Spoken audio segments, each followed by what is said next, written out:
Christmas time is here. Happiness and cheer, and Billy Bob drinking like a slob, and fucking chicks in the rear. Hey, welcome to this episode where I make Steve watch probably my favorite Christmas movie of all time. As you know, everyone needs a good laugh or two. But we just thought it was appropriate since you've never seen it, and the second one's gearing up for production just a month from now. So, grab yourself some hot cocoa, pour a little something in it, and hope you enjoy this episode of Debt to Cinema. I'm Ryan Gillis. And I'm Steven Maltmanex. Like most people, we love going to the theater and catching the latest releases. However, it can sadly put a big dent in your wallet. Fortunately, living in the digital age makes the viewing possibilities endless from the comforts of home. Many of these films that you can see right from your couch, we're ashamed to say we miss, despite labeling ourselves cinephiles. So join us as one or both of us cross off a title from our list of shame. It can be an all-time essential classic, or an underrated piece of cinema that's worth giving a shot. Hell, it might just be some trashy film we want the others' opinion on. So sit tight and join us as we pay off our debts, $1 at a time.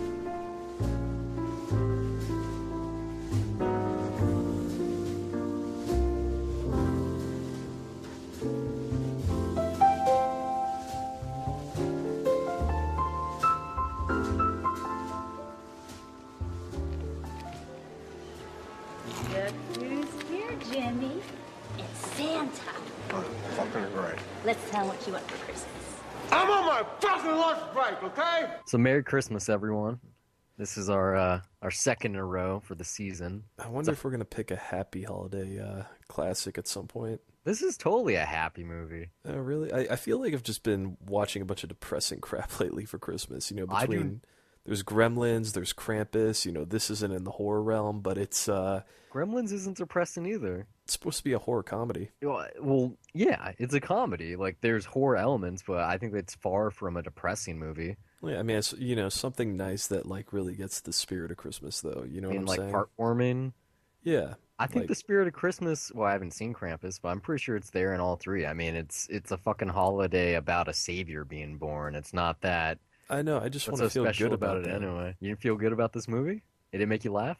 No, it did make me laugh, but it's a black comedy, Oh, yeah. You saw that the Coen brothers produced it, right? Oh, yeah. Now, they even did uncredited rewrites. Yeah, which isn't a surprise given the comedy here. Like, you get that sense from the opening voiceover. Like, yeah, you can definitely feel that they had a hand in that script. I just fucking love this movie. I've told you this before. I think I've told you this story. I was with I saw this in theaters. I was with my aunt and uncle, and they live next to Disney. They've loved Disneyland forever. And so they wanted to go see Haunted Mansion that competed against us that weekend. And I was like, hell no. Have you seen that trailer? Like, this is Eddie Murphy? No, I'm not a fan of this. I don't even remember if I saw the trailer for this. Maybe I just saw the poster. I don't know. I didn't know who Billy Bob Thornton was at the time. Maybe I knew it was Angelina Jolie's husband. But I wanted to see this for some reason. Best decision I've ever made. Every time I see this, like I was laughing in anticipation of the jokes tonight when I was watching this. See, you're lucky that you were able to go see this in a theater. I wanted to. I remember, like, all I got to see out of this was, in between for TV spot commercials during basketball games. Like, I saw, like, all the critic quotes anytime that something vulgar was about to be said. It was cut out, because it's TV. Even when people were, like, seeing it in school, it was kind of like that, you lucky bastards. Like, yeah, my parents are cool like that. And they had to fucking drill it into my face. Like, you got some dickhead friends. It was difficult, though, to get my parents to let me watch stuff like that. Like, I think the first R-rated movie that I considered letting my dad take me to was Troy. And, that's... Yeah, which really isn't anything. Like, all it is just like, okay, it's a little violent, and I watched it for a little bit. Yeah, barely. Ass. Yeah, barely. I see mean, Brad Pitt's ass. Yeah, whatever. Orlando Bloom's ass. I don't remember that. You see a good amount of ass. Like Wolfgang Peterson was like, let's just throw some ass in there. So a little bit of titties. You seem to remember the ass in that movie pretty well. I saw it pretty recently. It's some good asses. We got some demigods, Gotta make them special. Yeah, no, but I really wish I was able to see it because it kind of was that forbidden movie. Like, this would never ever play around the house. Like, there was no way if I got a copy of it, I would have had to have like sneaked it downstairs or something, and watch it with the volume really low by myself. But alas, this is the first time I'm seeing it, and now I still think it's funny, but it's kind of like. I don't know. It's kind of like the legendary madness behind the movies sort of. Well, yeah, I don't know. It's not there anymore. I just kind of saw it. I was like, oh, okay, that's it.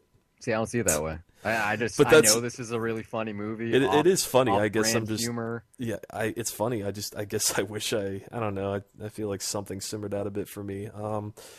But I really it is a black comedy. It's really there's something that's. What do you mean, you people? I don't know if it's necessarily the lines from the movie that I really cared for. For me, like the best stuff were just the images that completely subvert like the idea behind Santa Claus and Christmas. Like just a moment that I just couldn't stop laughing is when they're walking in slow-mo towards the mall. It's that Right Stuff shot, and then he just takes his glass bottle and just chucks it at the windshield. It's like, what are you doing? Like, and he doesn't give a shit. I was laughing when he like finished that bottle because I knew like I quoted this right after we did 2 Cents or right before it. I was like, you ain't gonna shit right for a week. Fuck me, Santa. Fuck me, Santa. Fuck me, Santa. It's like, how do you go from Gilmore Girls to this? It's so cool. And I love how the mall manager is just trying to keep everything PG. Rest in peace. This was John. Yeah, no, I saw that. That was his last role too. Yeah. It's so weird when the sequel for this got announced. People online were like, "Oh, how's it gonna be good? There's not gonna be John Ritter. There's not gonna be Bernie Mac. There's not gonna be Tony Cox. Like they're all dead." And I was like, "Well, Tony Cox is not dead." Well, whatever. Yeah. Well, but like Bernie Mac's killed off. Yeah, exactly. Yeah. I was like, Bernie Mac's killed off. Why would they hit the same mall? So John Ritter wouldn't be in it anyway. He pretty much severed ties with Tony Cox, so he's not necessary either. Like all you need is Thurman Merman and Billy Bob, and Cloris Leachman would be cool too. But that's all. That's it. Those three people. Yeah, but that end. How are you going to get him back into the suit? Billy Bob? Yeah. What the fuck you mean? He's like the same exact size. No, I mean with the way that this movie ends, like what are they going to come up with? I What don't excuse know. to get him back into the suit? Well, I mean, I'm pretty sure this was like. Do you think it would be on the news? I think it was just a Phoenix thing. He doesn't go to the jail at the end of this film. He's just in. He's in the hospital getting healed up because the media. Like, look at those kids at the end when they see Santa. Like, he didn't have a gun. He didn't do anything wrong. Plus, he like wrote a letter that was The suicide note. Well, I don't think that was a suicide note. I mean, it could have been, but it was just like accusing him of all of his sins. Well, that was a suicide attempt, though. Well, it was definitely a suicide Yeah, attempt. But he so said, that's a give it to the suicide note. police. Come on, yeah. Yeah, but but he was given to the police to tell him like, I did this. I've been robbing all these stores. I stole this money. I've been a bank robber, or not bank robber, but a safe cracker. The cops had this letter, and then what they do is try to shoot the guy. Like even if it was a suicide note, that's even worse. All right, well, it's an admission of guilt in a suicide note. This movie is probably one of my most quotables. I know you asked about the ass clown thing. I used to say ass clown all the time, and it's dropped off in usage. People don't really say it anymore. I used to say dick nose too. Yeah, I thought I was the asshole that actually made up ass clown. Fuck no, it's from okay. So honestly, it was something that I said inexplicably, like just in the spur of the moment at one point that made no sense whatsoever, and I'm bummed to hear that it's from something else now. Yeah, like Office Space. I said it before that, but the guy, the Michael Bolton guy uses it in Office Space, who shares cubicles with the Middle Eastern guy here, and so that's kind of just like a nod to Office Space, but it's a funny combination of words. I love how they got Cloris Leachman in this movie, and they don't use her at all. Yeah, I didn't even know that was her. I had to read that. She has like one line of dialogue that she just repeats over and over. This isn't a sandwich. I learned in the joint that if you cook up some bologna, it tastes like a hot dog. But this isn't a sandwich, Santa. No, it's a tostada. It's a tostada. The advent calendar gag with the fucking aspirin and the candy corn. Well, they're not all winners. I don't know. There's just something about this movie. You have this like implorable dude, raging alcoholic, doing things that just can't like reconcile and for about 80 minutes of this film, you like love to hate him, and then at the end of it, like when he starts turning a new leaf, when he starts feeling for Thurman Merman, you're like, okay, maybe he's not a Even bad when guy. you say it genuinely, I can't take that name seriously. You're like, maybe he's not a bad guy, you know? Like, he cares for this kid. He's looking out for him, and no one Like, else he's a is. self-destructive piece of shit. You know, that doesn't mean he's a bad guy. He just doesn't care about himself, and yeah, that's clear throughout. But I mean, like, you see lots of movies where there's characters like that, but this one takes it to a whole nother level. And the fact that apparently Billy Bob was actually drunk on set in a lot of the scenes. For real, Yeah, for real, yeah. that makes it even better. That's even better, right? Seeing it now, it's like, who else could play this role? Jack Nicholson, maybe. Yeah, I don't know. they had There's- feelers out for him, but he was doing Something's Got to Give, and then I Oh, guess they man. approached Bill Murray, but he was doing Lost in Translation. I- Both of them, I don't know. I wouldn't want to see Bill Murray because he's already in Scrooge, so he only gets one Christmas movie. They also did Saint Vincent, which is kind of Yeah, it's along the same territory of like old guy. Sort of, yeah, but that one has Little heart kid. from beginning to end. Like that one, I mean, just the title alone, like it's about making him a saint for his sins and all that shit. Speaking of Saint Vincent, you see that Mike from Mike and Molly's in this in the beginning. That's a security guard that no one knows. It's like Melissa McCarthy went off and became famous. Which, by the way, that sitcom just got canceled apparently today after 6 years on air. But yeah, no one knows that guy's name. But he's the security guard in the opening heist. I didn't notice that. Yeah, it's no big deal. But no, I don't think there's like one bad thing about this movie. I love the Christmas music, the sets, the sex, the three B's. Yeah, just Billy Bob just doing Billy Bob. Like it's so fucking like Bernie Mac is probably the strangest thing in this movie because his delivery and his comedy is so like distant from what Billy Bob's doing. And so to see him on screen with him or see him with John Ritter or like in the nail salon, like all the little moments he has, which are also really funny, but like in a whole different brand of humor. It's just like, whoa, totally brings something to this film. I'm not sure it's going to be missed in the sequel. Rest in peace, though. Yeah. No, yeah, I haven't I've said very little about the movie up to this point. I don't know if I sound like I dislike it right now. I might be Sorta. a little bit disappointed, but no, it is really funny. It's just I think with this, it's the case with almost everything. I said that with Gremlins last week, but especially this, it's like I really wish I saw this with an audience. That would have been so much more fun. But it's still really funny. Watching Billy Bob being an asshole is just it's very entertaining from just that monologue at the beginning right away. And just I think that why this movie is just so funny in general. It's just that you have this this symbol of Santa Claus, which is supposed to be this this very Yeah, nice jolly jolly old cheery old Saint Nick. man. Hey, he gives you gifts like every year, like Unless you're just- naughty, then you get yeah. a fucking piece of coal. all right. That's what it is. That's Yeah. the fucking songs, man. All right, yeah, no, but I mean the point is like Making it's a a list, very he's checking it twice. Like the whole thing behind Santa Claus is really fucked up to begin with because it's just like Catholicism in a sweeter package. It's like, look, if you're good, you're gonna get presents. If you're not, then fuck you. You're going to hell. We can't say that. Here's a piece of coal. You did something bad. I mean That's exactly the story. I mean, the point is just like a universal symbol that is so well recognized and so innocent. Just Especially seeing 'cause that of being, Coca-Cola commercials. I mean, just seeing that being though like just so trashed like this, it's it's undeniably funny. Like you can't help but react to all the awful shit in this. So like just by the I premise know- alone, I know that's you saw it not too long ago, but like the Santa in this always reminds me of when Dan Aykroyd Santa in Trading Places at the Christmas party. Mhm. Or you've only seen that once, so you probably don't remember it well. But I saw yeah, that months ago. Like So yeah, it's Bartholomew. I think it's been over a year.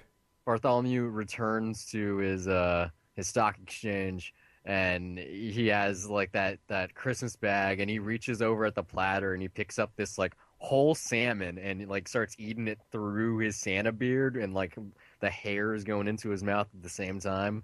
I feel like they took that little scene when he's dressed up and made that into a film, and then added a whole heist element to it, and that's what this is. Like, I like when you first see Cloris Leachman and she's watching TV and there's that Dole banana commercial on the TV. I don't know why, but I crack up because of just that commercial when I see it. where he's doing the dance where he's like D-O-L-E-Do, and you got like the kids like doing breakdance moves. Clearly seen this too many times. Yeah, no, I mean, I'm in I don't know if it's because it's already 3 in the morning right now, but like I The don't. listeners don't care. They listen to this whenever. Maybe they're listening at 3. Yeah, it's like I don't have that much to say though. 'Cause How? well, it's aside from like I don't think it's necessarily a comedy masterpiece. It's very amusing, and maybe it's just because I didn't, I saw this alone in the middle of the day, just to pass the time. That's kind of how I felt. I mean, yeah, it is really good, but Like when everyone's raving about their favorite comedies and they bring up stuff like, Knocked Up is great for lots of reasons. But like, The Hangover or I don't know, fucking Mallrats or like American Pie or Days Confused. Like it's usually something that's like not only just critically acclaimed but also really popular at the time, and then there's like a trail off. I still think that this movie is like under the radar, and like maybe for kids when it came out, like it was a big thing just because of the humor and the language, I mean that was the appeal for me, right? definitely. Yeah. But it's like to me, it's because I've seen it so many times, and then, like I quote unquote grew up on it. But this is probably my favorite Christmas movie, and it is 100% Christmas. Like there's like what maybe 10 minutes of this film that don't involve the holidays. I mean And that's acceptable. it's just like I don't know. It's like maybe it's just like growing up around alcoholics and how much this rings true. Like it's like alcoholics are like that. Like they do say that kind of shit. Like Yeah. they're gonna break a bottle, bring it to work, and stab a donkey to death. Like it's possible.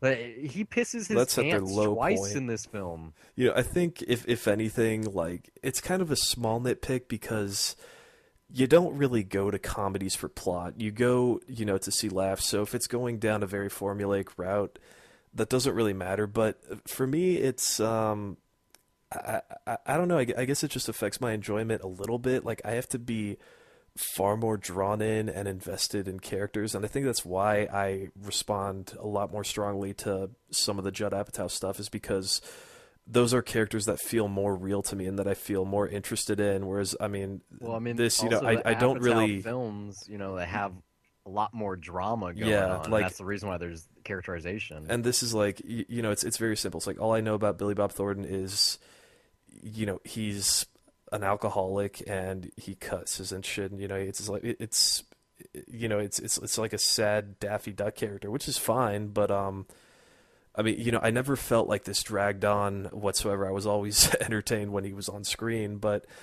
I don't know. I guess that stuff just doesn't. Comedies like that don't appeal to me as strongly. And maybe that's just because, like, I realize that when it's mainly, just going down a formulaic plot. Because we've seen. I mentioned Saint Vincent. We've seen stories like this before, like where there's a kid involved, and then the there's Bad News some. Bears is this movie? Yeah, there's some old man, or there's some degenerate. Hesher comes to mind. So that movie sucks. Yeah, I mean, no, there's a difference in quality, but you see what I mean. There is a formula. Yeah, no, yeah. Yeah. It is a cliched story. Yeah, but I mean, the best stuff. old fucked up mean dude with a heart of gold when you get to know him. Yeah, the best stuff in this story, though, like in this movie, is just really it's how this imagery just completely subverts the idea of Santa Claus. I really do think that's my favorite moment in the movie, when they're just walking towards the mall and he just inexplicably throws the bottle at the windshield. How about him eating his salad in the food court? And he just tells the lady to fuck I'm off. on my fucking lunch break. Yeah, that was great. It's really the stuff like that I enjoyed the most. I You like keep him with the kids. Like every time they're sitting on his lap, just his delivery, how droll it is and how disinterested he is. And it's like the kid, like, okay, yeah, like, it's kind of funny that a kid sneezes chocolate milk on him or whatever, chocolate ice cream rather. But then, like, every single person that comes up, he's like, yeah, sure, yeah, what the fuck is that? Can I get a Fraggle Stick car? What's that? He's like, Pokemon, yeah, sure, go. And it's like, he couldn't be more bothered with his You job. Like, definitely how do you remember every get quote in fired? this movie. How did he fire? Like, how did he even get hired for this job in the first place? Like, I would like to, I mean, it's not the route that they're doing I think they with the make that second one. clear, though, is that they work for cheap. Yeah, Yeah. but like I know it's not the route they're gonna do in the second one, or I assume it won't be. But I'd like to see, that they said it's like 7 malls in 7 years. Like what happened in the beginning? Was like Billy Bob actually friendly in the get-go? Like what is that why they got the resume to continue the gigs, or is it all just falsified and he was a dick from the beginning?